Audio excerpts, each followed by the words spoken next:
Salut tout le monde, bienvenue dans ce dernier épisode hors série consacré au Marathon des Sables 2022. L'occasion de revenir sur la 6e étape de samedi, une étape qui n'est pas chronométrée mais qui est disqualificative pour tout coureur qui n'irait pas au terme de ces 7,7 km dans les dunes de Merzouga.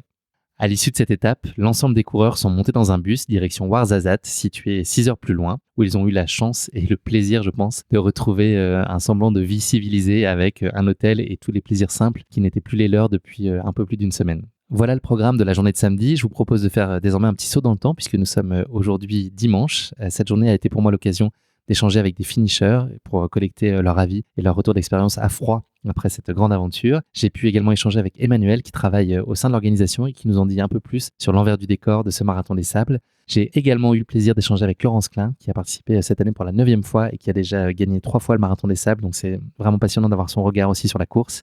Steven Le Yarrick, un ancien cycliste élite qui se lance des défis d'ultra-aventure, la plupart du temps en vélo, et qui va nous donner son avis sur ce Marathon des Sables qui a été une grande première pour lui et qui va nous raconter de quoi sera fait le reste de son année.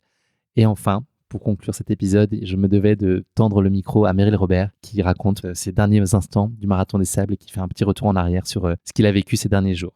Et comme le veut la tradition, je vous propose d'écouter Patrick Bauer vous présenter brièvement cette étape solidaire, 6e et ultime étape de ce Marathon des Sables, que j'ai eu le plaisir moi aussi de courir dans les dunes de Merzouga.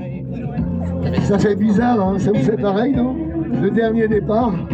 Je sais bien que toutes les bonnes choses ont une fin, mais quand même, tout ça c'est quand même émouvant, la vérité. Alors simplement, Guillaume, malheureusement, on a un abandon ce matin. C'est vraiment très triste, parce qu'avoir fait tout ça pour ne pas prendre le départ, il y en a 2, on me dit ce matin, c'est encore une information récente. Bah, c'est dur, voilà, parce que c'est la disqualification, c'est terrible. En tout cas, ils sont entre les mains des dog-trotteurs qui s'en occupent, et j'espère que ça va aller, c'est le plus important. Alors vous êtes 801 sur la ligne de départ, participants et participantes, plus 69 personnes qui sont venues d'un peu partout, d'Italie, de Nouvelle-Zélande, de France, j'ai vu plein de nationalités, des familles, des amis, des sponsors, des partenaires qui vont prendre le départ de l'étape Charity, notre étape évidemment de solidarité en faveur du centre Sport Éveil Academy pour les enfants à Ouarzazate. Je vais y revenir. Alors je vous rappelle que nous allons inaugurer dimanche matin à 11h la piste d'athlétisme que nous avons construite dans le centre Sport Éveil Academy et le mini-stade de football. Donc j'espère que vous viendrez nombreux. Voilà le sens aussi qu'on donne à cette étape. 7 km 7. Ok, c'est une étape courte, mais c'est une étape où il y a au moins 5 km de sable. L'introduction sur les dunes est assez facile, il y a un petit peu de sable, mais après, il y a quand même des dunes jusqu'à l'arrivée. Ça veut dire, prenez ça quand même au sérieux, prenez votre bouteille d'eau, prenez vos pastilles de sel, votre crème, vos casquettes, votre bouteille surtout, j'en ai vu qu'il n'avait pas tout à l'heure, donc c'est quand même hyper important, Guillaume. Ce sont les plus hautes dunes du Maroc, hein, les fameuses dunes de Merzouga, qui sont connus internationalement. Donc heureux de vous faire partager ce beau site, ce beau pâté de sable, en espérant que le vent ne va pas se lever. Une petite tempête de sable avant de rentrer à la maison? Non, on n'a pas besoin. Bon, j'espère que la météo va vous pousser jusqu'à Merzouga, jusqu'au château d'eau, on vous retrouve. Allez, c'est parti, en musique, jingle habituel, 1 minute avant le départ. So 1 minute to the start, Voilà. and we hope that you will enjoy your time in the desert. So C'est this la must be dernière. last one, and the wind will push you in your back. Attention, décompte top 5. 5, 4, 3, 2, 1, go! Vous êtes magnifiques!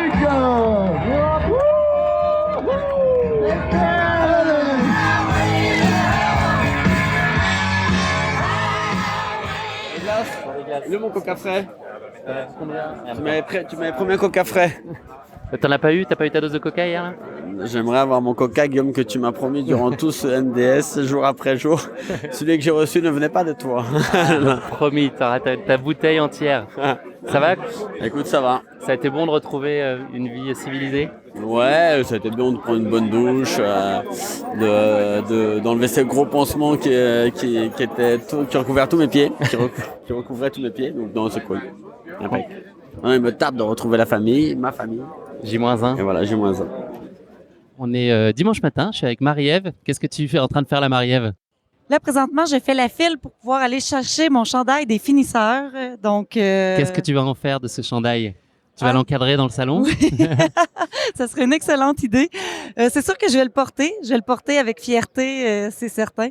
Comment ça s'est passé cette dernière étape qui était une étape solidarité? C'était un peu moins de 8 km. Il faut la finir quand même, il faut aller au bout sous peine d'être disqualifié. Comment est-ce que tu l'as vécu? En effet, c'est vrai qu'il faut la finir. Je l'ai super bien vécu. Nous, on a décidé de la marcher. On était 4 de notre tente qui on a décidé de la faire ensemble. Fait que ça a été très agréable. Elle était magnifique parce qu'on était dans les grosses dunes. Fait qu'on l'a vraiment apprécié au complet. Est-ce qu'il y a eu un petit pincement au cœur au moment de faire les derniers mètres de ce marathon des sables? Oui, un pincement au cœur, mais c'était surtout de la joie. J'étais vraiment heureuse, fière de moi, puis du soulagement aussi d'avoir passé au travers et de l'avoir réussi, là, mais surtout une grande fierté. Qu'est-ce que tu as retrouvé le plus de plaisir en arrivant dans ta chambre d'hôtel? C'est quoi la première chose que tu as voulu faire? Une douche, dodo, Non, sortir tes affaires? ça a été d'appeler mon conjoint, donc ça a été vraiment ça que j'avais envie de faire. Et après une douche, c'est certain. D'enlever tous mes pansements, voir l'état de mes pieds et la douche. Ça ressemble à quoi tes pieds? Ça va quand même bien. J'ai juste une ampoule du talon qui est un peu moins belle, que je vais devoir surveiller pour les prochains jours. Mais le reste, franchement, tout, ça récupère assez bien. Qu'est-ce que tu retiendras de ce marathon des sables? Tu peux me dire plein de choses. Je vais retenir plein de choses. Je vais retenir, si on parle juste de la course, du paysage, c'était magnifique. Je trouve que les étapes c'était vraiment beau. On a fait des trajets super différents.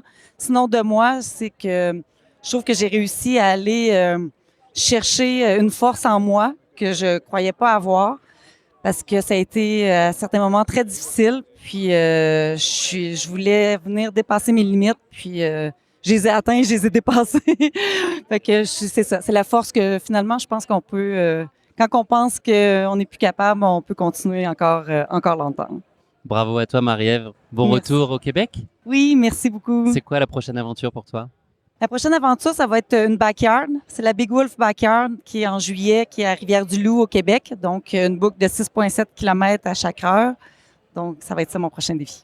On récupère d'ici là. Oui, en effet. Un repos bien mérité. Merci et bravo, Marie-Ève. Merci. Bonjour Laurence. Bonjour. Je suis avec Laurence Klein aujourd'hui. Laurence, tu as renoué avec le Marathon des Sables cette année. C'était un plaisir pour toi de retourner fouler ces dunes du Sahara? Mais en fait, ouais, voilà, il y avait le côté 9e Marathon des Sables pour moi. Je savais que ça allait être un peu plus dur parce que les années passent. Les 3 éditions que j'ai gagnées, c'était en 2007, 2011, 2012. Une fois deuxième derrière. Mais revenir au Marathon des Sables, dans un premier temps, on vient retrouver une compétition qu'on a connue avec qui est un peu atypique. Il n'y a pas beaucoup de compétitions comme celle-ci. Donc, on vient rechercher un état d'esprit, on vient rechercher un lieu, un désert, une ambiance. Voilà, j'étais venue rechercher ça. Et puis, à chaque fois que je viens ici, je dis toujours qu'on met le disque dur à zéro. Ça fait toujours du bien aux neurones. Quand on repart, on n'est jamais pareil que quand on est arrivé. Est-ce que tu as retrouvé le Marathon des Sables tel que tu l'avais laissé? Le désert restera toujours le désert. L'esprit de la course, tout ce qu'il y a autour, les à côté. Bien sûr, mais après, l'esprit de la course, ça dépend de son propre esprit soi-même. Ça dépend comment nous, on va arriver et dans quelle ambiance on arrive. Il faut arriver en se disant qu'on va courir dans le désert en autosuffisance, qu'on va aller au bout de soi. Et moi, cette année, il y a eu un vrai bout de soi et quelque part, c'est un autre Marathon des Sables que j'ai vécu. Mais voilà, c'en est un autre, mais différent. Et je regrette pas de l'avoir terminé. Est-ce que tu peux nous parler justement de ce coup de mou que tu as eu? Qu'est-ce qui s'est passé exactement? Mais en fait, j'ai été décelée Covid 15 jours avant de venir. Donc, je savais que j'arrivais pas avec tous mes moyens. À 53 ans, Covid, les années passent. Bon, ça fait 42 ans que je mets le dossard maintenant, donc il faut que je respecte mon corps. Et là, je me suis dit que j'allais arriver avec quelques difficultés. Et j'ai joué un peu, les 3 premiers jours parce qu'à partir du moment où j'ai un dossard sur le dos, je me dis, je joue pas vraiment les places de ma catégorie. Je joue la catégorie femme en me disant, voilà, je me fais plaisir. Et Et j'étais vraiment heureuse d'être là. Je redécouvrais les sensations du désert et j'adorais.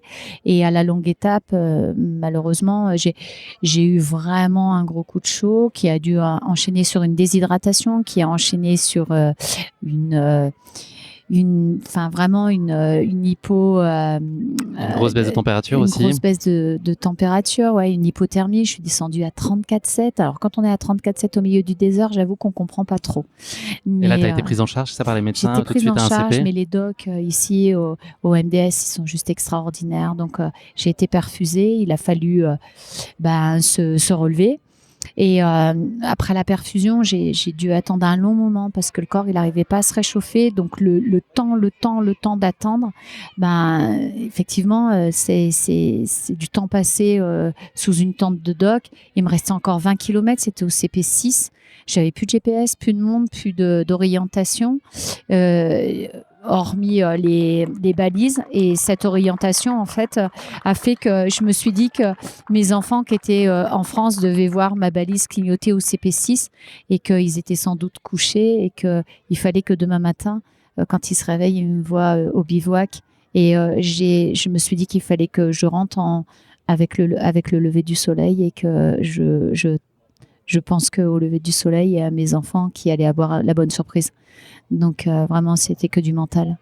Est-ce que tu as connu des moments, enfin j'imagine que oui, j'en ai la certitude, même des moments de plénitude, des moments extraordinaires. Qu'est-ce que tu as retenu de ce marathon des sables dans les moments plus positifs? Mais j'en ai connu tout le temps des moments de plénitude parce que quand on aime le désert, même quand on est mal, on se dit... il y a toujours pire que soi. Enfin, je veux dire, moi, je dis toujours qu'il y a pire que moi. Et heureusement, on m'a pas mis le couteau sous la gorge pour venir courir le marathon des sables. Je peux l'arrêter quand je veux, le marathon des sables. Donc, oui, c'est la nuance. On a échangé l'autre jour. Tu parlais de la nuance entre douleur et souffrance. Est-ce Exactement. que tu peux réexpliquer comment toi, tu la considères, cette nuance? En fait, pour moi, la douleur, elle est dans le sport. La souffrance, elle est dans toute autre chose. C'est une maladie. Donc, la souffrance, pour moi, on la choisit pas. On la subit et elle peut pas s'arrêter. Par contre, dans le sport, on a plutôt des douleurs. C'est des choses qu'on arrête à tout moment. Et voilà. Et il faut respecter parce que il y a vraiment des gens qui souffrent dans la vie. Donc, je parle pas de souffrance dans le sport. Je parle vraiment de douleur. Est-ce que tu penses qu'on te reverra sur une prochaine édition? C'est trop tôt pour en parler? Est-ce qu'il y a d'autres choses peut-être qui te font envie? D'autres projets, d'autres défis? Oui, alors j'aimerais partager avec mes enfants différentes choses.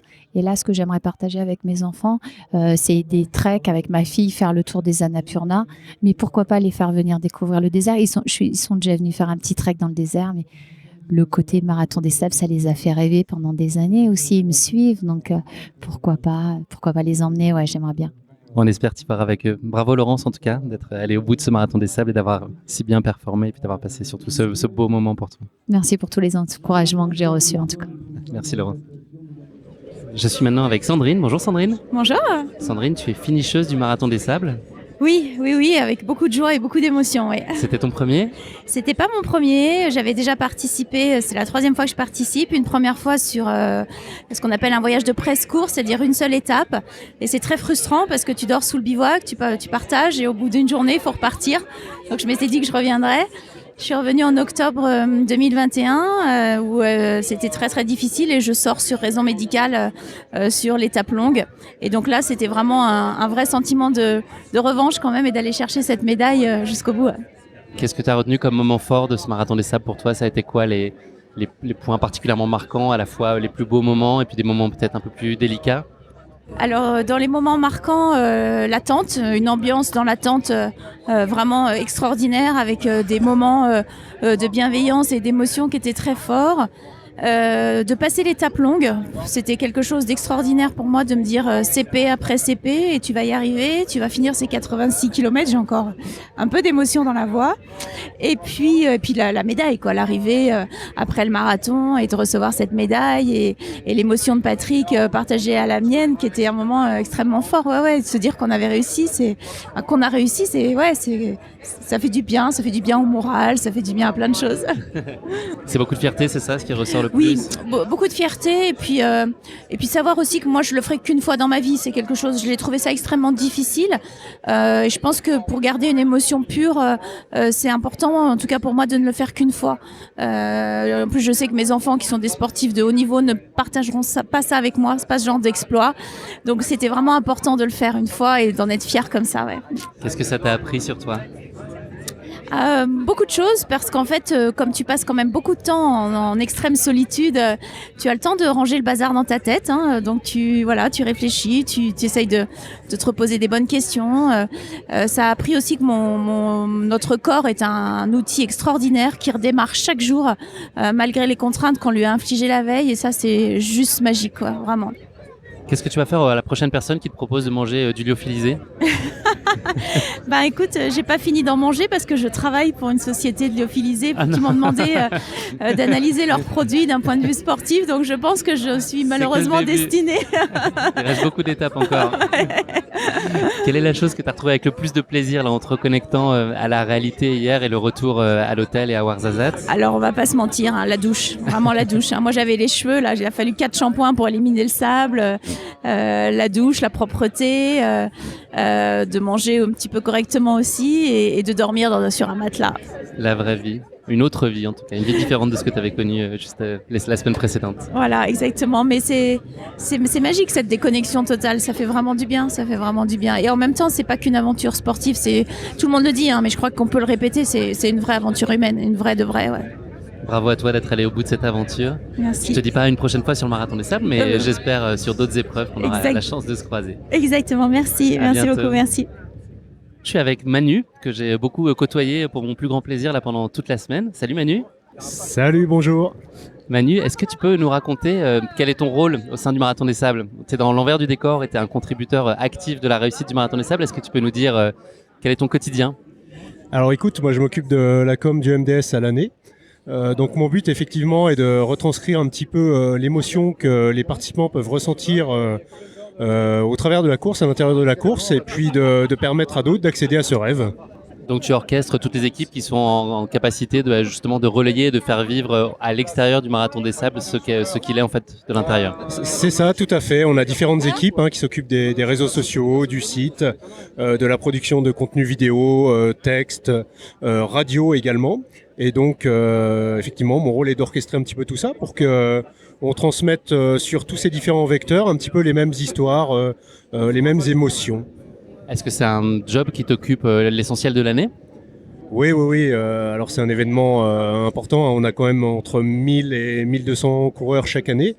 Donc effectivement, ça m'occupe une majorité de mon temps toute l'année. Et c'est vraiment très agréable, je dois le dire, de bosser dans ce milieu. C'est ton combienième Marathon des Sables cette année? Alors là, si je ne me trompe pas, c'était mon 9e. Qu'est-ce que tu retiendras plus particulièrement de cette édition? Alors une édition à mon sens qui est très complète et qui a été du coup très agréable parce qu'on a eu on a un retour à la normale au niveau du nombre de participants, on est autour de 1000 alors que c'est effectivement avec l'arrivée du Covid on a eu un petit manque l'année dernière. Et puis on a eu des conditions très variées tout au long de l'épreuve, un parcours déjà qu'on apprécie tout particulièrement où on est passé dans des zones qui côté organisation nous émeuvent particulièrement et effectivement des conditions très différentes. On a même eu de la pluie lors de l'étape longue, ce qui est vraiment très très rare sur le MDS, donc ça va permettre, je pense, avec la tempête des sables lors de la deuxième étape, ça va permettre aux participants de garder un souvenir vraiment très mémorable de cette édition. Est-ce que c'est un après-marathon des Sables, ça te laisse nostalgique? Ouais, bien sûr.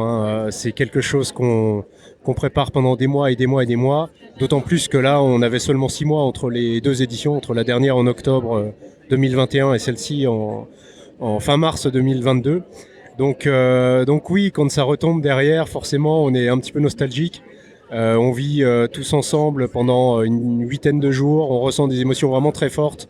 Même côté organisation entre nous et puis bien sûr avec les participants, on partage des émotions très fortes lors des moments difficiles, lors des arrivées, sous les tentes également, on a beaucoup de confidences. Et c'est vrai que quand on retourne à une vie entre guillemets normale, y a un petit baby blues en fait. À quel moment il va commencer à se préparer le prochain? Il se prépare déjà. Hein. On travaille vraiment toute l'année et bien à l'avance sur toutes ces éditions. Là, effectivement, les inscriptions sont déjà ouvertes depuis 6 mois environ. Ça se remplit petit à petit, notamment avec le fait des différents reports également. On commence à penser au parcours, à l'intendance bien évidemment également. C'est vraiment une grosse logistique derrière tout ça. Et voilà, il n'y a pas vraiment de temps mort en fait. Hein. Merci beaucoup Manu, bravo pour tout le travail fourni et puis qui a contribué aussi à ce que Course Épique puisse relayer à son échelle ce marathon des sables et le faire vivre de l'intérieur. Donc merci d'avoir rendu tout ça possible et puis rendez-vous l'année prochaine. C'est ça, avec grand plaisir et à l'année prochaine. Merci pour tout Manu, à bientôt. Oui, est-ce que tu m'entends? Je t'entends. Bonjour, allô les studios. Allô les studios, ici Warzazat. Alors cette douche? Ouais, ça fait plaisir, hein. Ça fait du bien après tant d'aventures et tant de sable ingurgité par tous les orifices du corps. Ce sera le passage censuré de notre échange. Steven, comment ça s'est passé pour toi ce marathon des sables? Ouais, très bien. Ouais, je suis très content d'avoir vécu ça. J'étais très heureux de venir ici. C'est une nouvelle expérience à cette espèce de panoplie que je me suis construit depuis quelques années maintenant. Et puis le marathon des sables, ça fait partie des légendes du sport en France et dans le monde. Et voilà, j'avais envie de le faire. Je l'ai fait avec mes amis, je l'ai fait avec Perrine aussi. Et voilà. Qu'est-ce qui t'a surpris? Qu'est-ce qui a été plus fort, plus intense, plus loin, plus différent de ce que tu imaginais vivre? La capacité des gens à aller au bout, en fait, à se battre jusqu'au bout, parce que je trouve que c'était quand même une épreuve très difficile. Il faisait assez chaud tous les jours. Évidemment, marathon des sables, ça veut dire du sable. Il y avait des dunes, il y avait de l'aventure, il y avait aussi pas beaucoup de sommeil parce qu'on dormait sans matelas. Et voilà, c'est une vraie aventure. Après, les gens, la résilience des gens est assez incroyable. D'ailleurs, la dernière étape, c'est tout le monde courait, tout le monde s'est battu jusqu'au bout. Et puis voilà, après, la solidarité dans les tentes et puis même entre les participants était forte. Et voilà, très content de ça. Je t'ai vu passer de façon très régulière sur toutes les étapes, sur les premiers checkpoints. Je t'ai toujours trouvé très à ta main, très en contrôle, toujours le petit mot pour déconner. Enfin, tu as vécu la course quand même globalement avec sérénité. Est-ce qu'il y a eu des moments quand même un peu plus délicats où tu as dû piocher un peu dans les réserves? Ah ouais, je donne toujours l'impression d'être facile, mais Dieu sait que c'était difficile à partir des... C'est de l'auto-persuasion presque? Non, ça t'aide à les passer premiers outre? CP, en fait, je pense que je manquais de rythme, évidemment, je manque de course à pied, j'ai dû faire moins que la distance du marathon des sables depuis le début janvier, avant le marathon, en préparation, en course à pied. Et voilà, non, j'étais venu pour reprendre, me remettre le pied à l'étrier cette année. Et si j'ai eu des moments, en fait, tous les jours, après 30-40 bornes, après la barre des 25-30 bornes, ça devenait plus difficile et je partais vite. En fait, je partais sur mes allures ou peut-être mes allures d'avant parce que je pense que je pèse plus de 10 kilos de ce que je dois faire en forme. Et premier CP, ça allait. Deuxième CP, un peu moins bien. Et puis après, c'était difficile de finir, mais j'ai fait une belle étape. Et puis la grosse étape, j'ai géré, je me suis accroché, mais ouais, je trouve qu'il y a un bon niveau et puis il y a une bonne ambiance générale. Je voudrais que tu me racontes à nos auditeurs un peu le projet 666, qui est un projet majeur de ta vie, et puis peut-être comprendre comment le marathon des sables trouve sa place dans tout ça. Est-ce qu'il a une fonction très particulière dans une construction dans le cadre de ce projet? Ouais. Le projet 666, c'est traverser les 6 déserts les plus durs du monde sur 6 continents, 6 fois un mois. J'ai fait un premier désert en Namibie il y a maintenant presque un an. Là, je pars dans le désert de Gobi dans 1 mois et demi. Et je suis passionné des déserts, déserts froids, déserts chauds, parce que il y a des déserts comme l'Antarctique que je vais. Enfin, c'est Atacama, Gobi, Arctique, Antarctique, Simpson et le dernier, la Namibie, voilà, que j'ai déjà fait. Et ça, c'est pour moi un projet de vie, c'est un projet 5-6 ans, et l'idée c'était de montrer aussi la condition de l'homme dans des univers hostiles. Et le marathon des sables, on est dans le Sahara, hein, donc l'acclimatation à la chaleur, elle est omniprésente. On n'est qu'en avril, mais c'est dur pour le corps humain d'arriver là, de se prendre un choc thermique je crois qu'il fait 0 degré en France. Et puis j'étais sur mes pieds, quoi. J'étais pas sur mon vélo, je devais me porter moi-même, j'étais pas porté par mes roues. Et aujourd'hui, je fais 80 kilos, hein, donc c'était un vrai défi pour moi de venir ici, de me battre comme tout le monde, de m'accrocher chaque jour. Et ça m'a remis sur pied, ça m'a remis mentalement, parce que c'est dur de faire 30 000 km par an en vélo.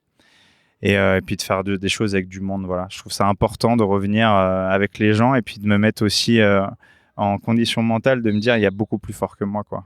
Ça t'a redonné du souffle globalement, c'est un peu ça l'idée aussi, Ouais, un élan dont tu avais besoin. Exactement, ça me redonne du souffle. Les carrières, c'est long, hein. C'est très dur de durer dans l'année, de durer dans le temps. Moi, j'ai souvent un projet majeur par an. Là, c'est le 666 pendant 5-6 ans. Et après, j'ai 2-3 aventures annexes. Et le Marathon des Sables en fait partie. Il y aura la PTL cet été également. Donc, voilà. Avec Perrine? Ouais, avec Perrine et un autre ami, Jonathan Medge. Et l'idée, c'est pareil, c'est de me mettre en danger, quoi. Parce que c'est pas mon terrain. Bon, évidemment, j'adore la montagne, j'adore Chamonix, j'adore toutes ces montagnes autour du Mont Blanc, mais je vais pas être dans ma zone de confort. Je vais m'accrocher, je vais me battre. C'est une course qui va être longue. Et puis, le truc, c'est de partager encore avec Perrine, avec mes amis, voilà. Si tu avais un conseil à donner à quelqu'un qui envisagerait le Marathon des Sables et qui n'oserait pas faire le grand saut, qu'est-ce que tu aurais envie de lui dire? Et puis, sur quoi il faut être particulièrement pointilleux et attentif? Ouais, j'aurais 1000 conseils, mais je pense que faut pas du tout négliger, c'est un lieu commun ce que je vais dire, mais la préparation du sac, préparation des pieds, préparation physique, mentale. Mais le truc, c'est d'y aller, quoi. Faut se lancer. Je pense que je vais pas dire que tout le monde est capable de faire le Marathon des Sables, mais il faut être prêt à souffrir, il faut être prêt à endurer. Comme je l'ai dit, c'est une vraie aventure. Il faut être prêt à être en groupe aussi pendant une semaine. Plein de paramètres qui font que ce Marathon des Sables est une vraie aventure humaine. Et voilà, quoi. Mais ouais, il faut se préparer. Il faut vraiment se préparer mentalement à en chier un peu en avril. C'est pas facile. Tu l'as pas dit, mais tu as quand même très bien performé. Avec beaucoup d'humilité, tu l'as pas évoqué, mais tu as fait quand même un top 100, si je dis pas de bêtises, cette année. Ouais, bon, c'est anecdotique. Hein. Je pense comparé à ce qu'on voit devant, les frères El Morabiti, mes amis Sisi Cusso, Julien Chaurier et d'autres. Non, je suis un coureur complètement anonyme dans ce gros peloton, mais non, moi, en fait, le premier jour, je suis arrivé pas loin du top 100 et je me suis dit, voilà, faut toujours se mettre un cap et je me suis dit, c'est mon cap, c'est à peu près ça. Troisième étape, je sais pas, je dois faire 40 ou 43e parce que c'était une étape vraiment difficile, un peu montagneuse, beaucoup plus proche du trail que de la course à pied parce que, en fait, c'est assez roulant le Marathon des Sables, contrairement à ce que je pensais. Et voilà, après, ouais, je rentre dans le top 100, je suis content, je suis fier de moi, et puis voilà, mais non, c'est pas une performance. C'est pas le sujet. Enfin, en tout cas, c'est pas ce que tu étais venu fondamentalement chercher. Non, j'étais venu pour me dépasser, m'accrocher, me battre, partager avec Perrine, avec tous mes amis, avec les Koh-Lanta, enfin, je les appelle les Koh-Lanta parce que c'est un peu comme ça qu'on les définit, partager avec des humains, en fait, et les découvrir dans des univers un peu compliqués, quoi, que ce soit le jour et la nuit dans la tente, voilà. Est-ce qu'il y a un moment particulièrement fort ou une image que tu retiens, un instant de plénitude que tu as vécu sur ce marathon? Ouais, évidemment, les moments les plus aventureux, hein, les moments où c'était vraiment difficile, où je suis allé chercher loin, parce que quoi qu'on fasse dans la vie, on est toujours en train de se remettre en question. C'est ça que j'adore dans ce que je fais dans l'aventure, c'est qu'on est toujours le petit d'un autre et on se remet toujours à zéro, quoi. Et non, sur l'étape de 80, quand je commence à douter, à me dire putain, mais je vais pas y arriver, quoi, et à commencer à flipper comme quand j'avais 5 ans ou 6 ans et que je commençais mes courses de vélo et en fait c'est tout le temps la même chose et c'est un éternel recommencement de se dire je suis capable de le faire, et ça c'est universel et ça vaut pour tous les gens qui ont fini ce Marathon des Sables. J'ai l'impression que tout le monde a eu peur de l'échec et peur de ne pas réussir, pas être à la hauteur. Et voilà, j'ai réussi ça, j'ai réussi à passer ce truc-là. Et évidemment, le plus grand moment pour moi, ça a été l'arrivée avec Perrine qui m'accueille. Et puis voilà, et puis Monsieur Bauer qui nous accueille avec la médaille. Et ça fait un peu plaisir de se dire, on a réussi, quoi. Voilà. Tu vas être nostalgique ou tu es plutôt du genre à tout de suite penser au coup d'après? Ah ouais, non, ouais, je suis tout le temps dans le coup d'après. Et c'était une préparation pour un projet que j'ai dans le désert de Gobi, mais j'ai déjà une course en Italie dans 3 semaines, une course de 1200 km avec beaucoup de D+, avec 26 000 de D+, une autre course dans un mois. Donc, pas le temps de regarder dans le rétro, là. Ouais, non, je suis là pour m'amuser, profiter, vivre des choses fortes, mais en fait, c'est des briques qui s'additionnent pour donner un athlète qui est un peu complet à la fin de l'année, qui réussit sa saison ou pas. Mais en tous les cas, non, je regarde pas dans le rétro. J'ai vécu des choses fortes, mais je reviendrai pour faire autre chose, peut-être un peu mieux préparé et plus léger en poids. Merci beaucoup, Steven. Et bonne chance dans tous les projets là qui se profilent. Merci. On te souhaite le meilleur. Merci à toi. Après ces échanges avec les finishers de la course, nous avons eu la chance d'aller visiter un complexe sportif qui a été financé par l'association Solidarité Marathon des Sables. Je laisse Patrick vous en dire un peu plus sur ce projet. Alors je me présente, je m'appelle Patrick Bauer, j'ai la chance d'être le directeur de course et l'organisateur du Marathon des Sables depuis 36 ans, qui se déroule sous le haut patronage de Sa Majesté le Roi depuis 26 années consécutives. Et tout cet événement, cette vie au sud nous a fait découvrir des besoins, à la fois sur le plan écologique, environnement, sportif, vis-à-vis des enfants, des creuser des puits dans le désert. Et on a créé notre propre structure, notre fondation, pour justement donner des enseignements du sport, de l'athlétisme en particulier, sur hauteur, sur longueur, javelot, etc., pour les petits. Et le football, évidemment, fait partie aussi du sport, même si c'est pas de l'athlète. Tout le monde joue au foot au Maroc, c'est bien connu. Donc on a construit ce centre pour accueillir nos enfants, à peu près 250 enfants par an. C'est Sport Éveil Academy, ce centre, ça s'appelle, et c'est dédié justement au sport et aux valeurs du sport qu'on doit transmettre. Pendant que les enfants sont éduqués à travers le sport, les petits de 3 à 5 ans, c'est plutôt d'éveil corporel, les 5 à 11 ans, c'est plutôt essayer de révéler des talents, découvrir peut-être demain des futurs handball, des futurs Morabiti. Et d'ailleurs, on fait pas mal de compétitions dans la région. On en a gagné 7 sur 10, donc, mais on avait encore une piste en cailloux. Donc c'est décidé, après avoir construit ce centre, de construire une piste d'athlétisme en tartan et un mini-stade de foot qu'on va donc inaugurer aujourd'hui en compagnie de monsieur le gouverneur de la province de Ouarzazate et tous les officiels qui seront présents également, les autorités civiles et militaires. On donne également des cours d'informatique pour les enfants grâce à Dell qui nous a sponsorisé des ordinateurs et des cours. On a également une coopérative pour les mamans et puis les cours d'alphabétisation évidemment. Il y a eu 36 mamans qui ont eu un diplôme reconnu par l'État du Royaume du Maroc. Donc ça valorise le travail de l'enseignante Asna, la directrice de notre centre, et également les mamans qui sont récompensées de leurs efforts. Je crois que grâce aussi à TV5 Monde, notre partenaire média, nous avons aussi initié un partenariat grâce à un logiciel d'apprentissage de langue aussi, qu'elles apprennent les mamans non seulement l'arabe mais le français. Donc voilà, c'est formidable. C'est une belle histoire qui existe depuis maintenant 11 ans, cette fondation. Nous étions dans un bâtiment à côté avant que nous louions. Ça coûtait cher. On s'est dit cet argent, vaut mieux le mettre dans le fonctionnement. Donc on s'est mobilisé pour lever des fonds, pour construire ce centre plus adapté et également des équipements adaptés également spécifiquement parce que on les voit, les enfants couraient sur les cailloux. Quand on tombe, on se fait mal. Voilà, c'était bien de poursuivre. Chaque année, je crois que le but, c'est de se tirer vers le haut, d'avoir de meilleurs équipements, plus de moyens. Donc c'est vraiment magnifique. Aujourd'hui, c'est un grand jour. Pouvoir couper le cordon de la piste d'athlée. Prêt pour le départ? Allez, c'est parti. Merci mes amis. Merci beaucoup. Et c'est reparti pour un tour avec Meryl. On ne se quitte plus. Promis, bonjour demain, Guillaume. je suis plus là. Tu seras tranquille. Est-ce que tu peux nous expliquer comment s'est passé pour toi la journée d'hier? C'était l'étape solidarité.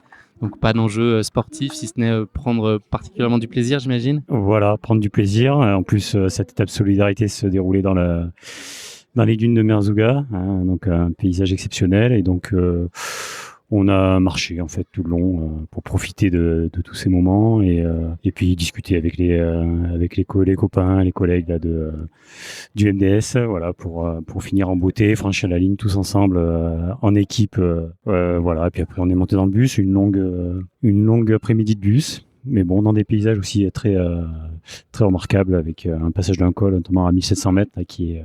Tu as vu la neige au loin? La neige au loin sur l'Atlas, ouais. Je sais pas s'ils font du ski encore en ce moment, mais il y avait encore un peu de neige. Et puis après, retour à l'hôtel. Qu'est-ce que tu as retrouvé avec le plus de plaisir à l'hôtel? En fait, à l'hôtel, on est tellement nombreux, en fait, il n'y avait plus d'eau chaude. Donc, jusqu'au bout, il n'y en aura pas de facile. Non.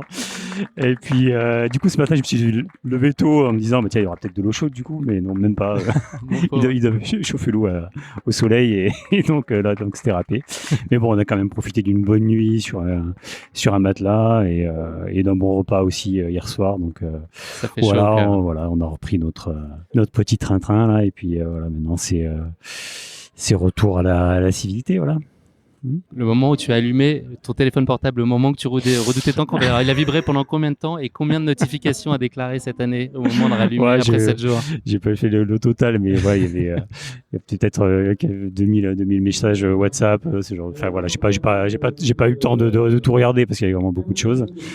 Et je regarderai ça quand j'aurai un peu plus de connexion à la maison, peut-être reposer, et puis refaire le film un peu à l'envers là pour voir un peu tout ça et se remettre dans cette ambiance. Ouais.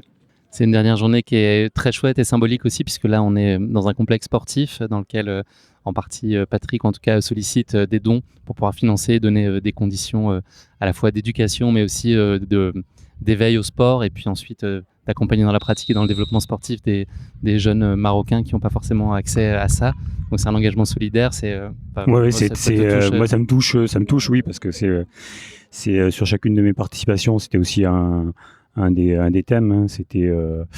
C'était voilà, donner pour ceux qui en ont besoin dans différentes associations, et là effectivement de voir un peu le résultat de l'engagement de l'association Solidarité Marathon des Sables là, sur la construction de ce centre sportif.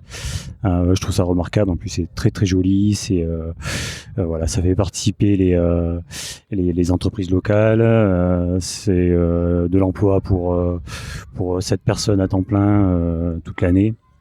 Et puis voilà, quand je vois qu'il y a tous ces enfants là, il y a 240 enfants là qui progressent autour de la piste, c'est sympa. Ça me rappelle aussi voilà notre petite stade d'athlée à 7 là où on a à peu près cette ambiance là. Bon, c'est un petit peu plus grand mais guère plus, hein. Et non, c'est très très sympa. C'est la première fois que je viens et je suis heureux d'être là aujourd'hui pour participer à cette inauguration. Voilà. Bon retour en France, Meryl. Merci beaucoup tu nous as choyés pendant 8 jours là. C'était des super moments. Je vous remercie. Moi, c'était aussi un très bon moment tous les jours de parler de ma course, de parler un peu de tout ce que je vis sur ce marathon des sables, et puis j'espère à bientôt, l'année prochaine peut-être. Avec grand plaisir. Merci Guillaume, et merci à tous les auditeurs de ce podcast. À bientôt. À bientôt, au revoir. Ça y est, c'est le moment tant redouté des au revoir. J'espère que vous avez pris autant de plaisir que moi à vivre ce marathon des sables. Je voulais vous remercier à nouveau du fond du cœur pour tous vos messages. J'ai encore beaucoup de réponses, je vous dois beaucoup de messages, mais promis, dès que la connexion Wi-Fi s'y prête un peu mieux et que j'ai quelques minutes entre 2 enregistrements, je prendrai le temps de répondre à chacun de vos messages. Merci en tout cas, sachez que je les lis tous et que je prendrai le temps de répondre à chacun d'entre vous. Je voulais donc vous remercier, vous les auditeurs de Course Épique. Dans les concerts, on entend souvent dire dans chaque ville que c'est la meilleure ville du monde et c'est le meilleur public. En tout cas, moi je peux dire que j'ai les meilleurs auditeurs de podcast, ça fait aucun doute. Merci pour votre bienveillance et votre gentillesse. Vos messages me sont allés droit au cœur et je suis très heureux surtout que ce format vous ait passionné. C'est un exercice pas simple de faire vivre une expérience comme ça sans image et juste avec le son. J'ai l'impression que l'exercice a été réussi et que vous avez réussi à vivre au plus près ce marathon des sables, et quand bien même il y avait juste des sons à partager avec vous. Donc je suis très heureux que cet exercice ait été une réussite. À l'issue de cette semaine, l'idée et l'envie de participer au marathon des sables a évidemment germé et continué à grandir avec moi au fil des jours. Je mesure pleinement l'ampleur de la tâche. Donc voilà, c'est quelque chose que je considère. Il est possible que j'y prenne part en 2023. C'est encore incertain, mais la tentation est grande. Donc peut-être que j'aurai le plaisir, pour ceux qui auraient envie de se joindre à l'aventure, de vous y retrouver l'année prochaine. Merci à tous et rendez-vous mercredi pour notre prochain épisode de Course Épique, la version traditionnelle du podcast. Et j'espère avoir l'occasion d'aller encore et encore sur des courses pour couvrir les événements et essayer de vous le faire vivre par le prisme de ceux qui les vivent, puisque c'est vraiment ça que j'ai envie de partager avec vous. À bientôt.